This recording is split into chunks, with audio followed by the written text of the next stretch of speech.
कल मैं बता रहा था कि कुछ प्रोफेसी कैंसिल हो जाती है, कुछ प्रोफेसी पोस्टपोन हो जाती है और कुछ प्रोफेसी फुलफिल हो जाती है। अगर आप उसे जानना है कि पोस्टपोन कैसे होता है, जब आप परमेश्वर के बताए हुए इंस्ट्रक्शंस को अगर आप फॉलो नहीं करते तो हो सकता है वो टाइम लगा दे। और पोस्टपोन होने के दो कारण हैं। एक कारण ये है कि आपकी प्रिपरेशन, आपकी तैयारियां उस तरीके से नहीं है, और दूसरी कारण ये हो सकता है कि आप परमेश्वर की योजनाओं के लिए कुछ और पर्पस के लिए तैयार हो, क्योंकि परमेश्वर कई बार नहीं चाहेगा कि आपको जल्दी वो चीज़ें मिले और प्रभु से भटक जाए।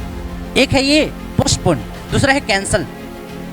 कैंसल आप तब करते हैं जब आप प्रोफेटिक वर्ड्स को सुन के सीरियस नहीं होते और उसमें चलते नहीं।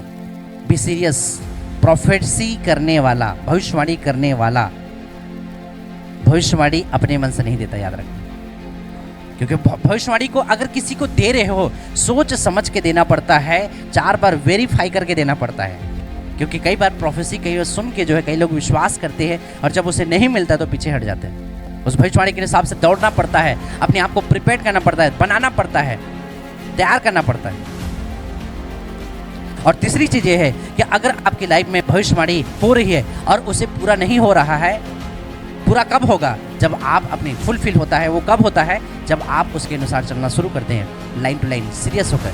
आपके ऊपर प्रोफेसी रिलीज किया जाता है, वर्ड्स दिया जाता है आपके व्यक्तिगत लाइफ में, इंटरनेशनल में, नेशनल में।